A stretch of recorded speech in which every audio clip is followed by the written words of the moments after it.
Hello, viewers. This is Dr. Qamar Cheema, and I'm here at Pokhara, Nepal. And it's my honor to be with Dr. Pramila Sanjaya. Thank you very much, madam, for being here. And it was great listening you that how the democracy, federalism, and how the panchayat system in India is working. And obviously, thank you to the HSF India and HSF Pakistan for promoting this dialogue in the region. So first of all, I want you to please introduce yourself and what have you been doing in empowering women in India. Right, nice. Great to talk to you about this, and it's been interesting to be in this conference for 2 days. It's going to be one more day. I'm Dr. Pramila Sanjaya. I started my journey in the development sector with my mother, who used to head the child labor project. As I used to go into the field with her and look into the situation of the women and children in distress and how she worked. So a lot of things I imbibed from my parents, and later, after finishing my master's in English and then PhD in sociolinguistics, I started teaching English at various government colleges, but gradually I came into the Ministry of Women and Child Development, worked there and was nodal officer for UNICEF programs in the state government, looked into UNFPA programs as well, then went on to be as the state representative for CARE International. So the journey has been very meandering, but as my children grew up, I thought it's important that they get settled in life and get the best that they're supposed to. And so I thought it's best to quit and let my husband continue in the government job. And I will work from the other side of the table, having a passion to work for the humanitarian work, Mr. Cheema. And I had a passion to work for women and children since childhood, looking into the situation at various places. So I went on to work with and register this organization called CDOT, and we work basically for women and children at various places in and around Jaipur, and of course extending it throughout India. We work with the support of UNICEF on maternal child health and nutrition, with hencidal support, of course, on federalism, civic education, women empowerment, women in panchayats are some of the things that we do, along with road safety. Thank you very much for elaborating that what you have been doing. So, Dr. Sabab, since you are here in this conference in Nepal, so what is your takeaway from this conference? You have heard that the HSF, the Hensidal Foundation, brought people from across the region, even from Australia, to this forum and to connect people and to connect nations. So, what is your basic takeaway from this conference? And obviously, we learned a lot from the panchayat system. I also want to know from that as well. But what is your basic takeaway from this? I think it is a wonderful interface and interaction to bring people together, not only from South Asia but also from Australia. We look into a lot of comparative things, and I look forward to put up some papers together, do further research into it. And this dialogue has been very interesting. I would recommend HSF to continue this at least on an annual basis.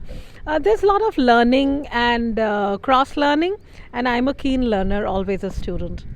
Thank you.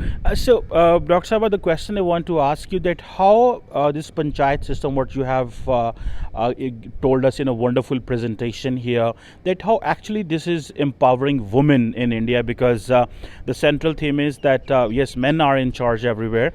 The women should come forward and they should take the responsibility, and obviously they have a lot of capability and potential, and they are not being properly placed.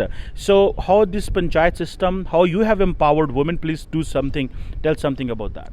All right. So the first thing I would say, other than the federal and the state structures of elected representation, if you look into the elected representative system of the local panchayats in the state of Rajasthan, however, the reservation initially was 33%, then it was made to 50% for women, but the number of elected women representatives in Rajasthan is 66% plus.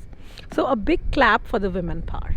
Now the question arises, they get elected, but do they really sit on their chair and deliver what they're supposed to? Do the men folk allow them to do that? Yeah, there are glitches. And because I work on maternal child health and nutrition, you would also remember it's like the teething problem. So initially it's not very easy to chew, it's not you have a lot of problems, but once you have good teeth, it works. So lots of examples I gave you in my presentation about the women who were just housewives and how they came forward, or they were school teachers, or they by default the father-in-law was a sarpanch. Now the seat came for a woman and she got elected, and the men folk thought, now we will take charge of things, but to their utmost surprise, within a year or so they were just shunted out.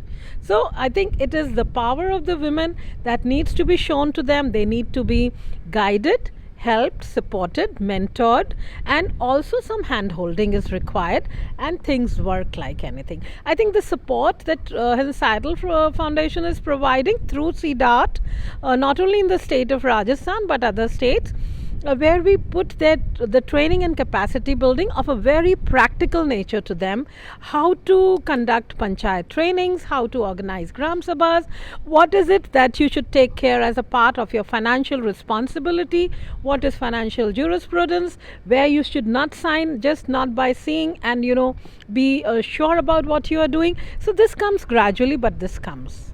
You know what, I would like to tell you, way back in 1998, I was at Durham University Business School, and at a convocation in for the MBA students, and Claire Shott, the minister, was appreciating the students, and somewhere somehow we were a group of Indian students, and they said, oh, the Indian women illiterate, blah blah blah blah, and that I couldn't sit there for long.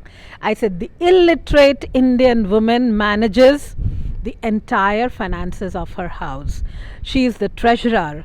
The men come and give money to her.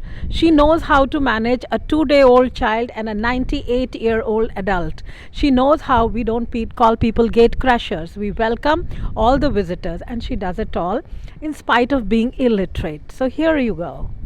Well, obviously, this is so fascinating. You hear that since you are inspiration for very women and girls in India, that the way you have been working and you're raising a family, you were professionally doing wonderful and obviously making an impact in the society.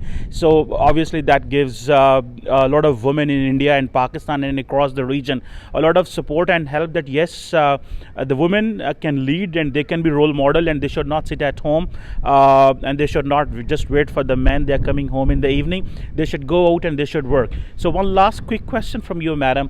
What has been your experience in Nepal? The Nepalese government have been a wonderful, they have wonderful tourist spots. We have enjoyed here. There's a lot of scenery. We are standing in front of the Fair Lake, and obviously there's a lot of things we can see here. Behind there, people are paragliding and enjoying. So what is your experience with your other Hans Seidel colleagues from India and Pakistan from across the region? This is a beautiful place to be. I've been to Kathmandu many times conducting trainings for other organizations, but to Pokhara I'm here for the first time. The scenic beauty is awesome, and I think together with such a wonderful learned team, it's been great to be inside the room in the conference and outside for the evening dinner and things like that. Thank you very much, Dr. Cheema, for this interface between me and the people across the globe, and I'm really grateful to you. Thank you very much, Dr. Pramila. It's really great and honor to talk to you and to listen to your very encouraging academic practical ideas which came from your presentation, questions and observations you had yesterday and today. So once again, thank you very much, Hans Seidel Foundation, India and Pakistan, and obviously from Germany, to bring all these people from the region together and promoting dialogue in the region and giving a new life to dialogue and making each other understand that what's going on in India, what's going on in Nepal and Pakistan and Sri Lanka and across the region. So it's obviously a wonderful opportunity. Thank you very much. Namaste. Thank you.